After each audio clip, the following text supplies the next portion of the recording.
তো সেই অষ্টসিদ্ধি নবনিধিকে দাতা উনি।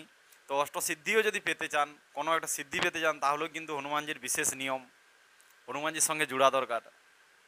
এবং অতুলিত বল ধামম, অতুলিত বল মানে আনলিমিটেড বল আছে ওনার কাছে।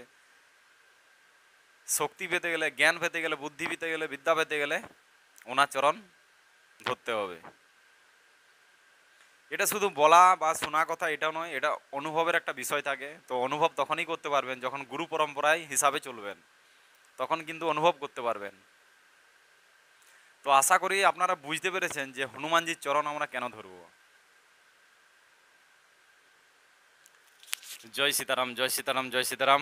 দেখা হবে আবার একটা পরের ভিডিওতে। ততক্ষণের জন্য সবাই ভালো থাকুন, সুস্থ থাকুন। জয় সিয়ারাম।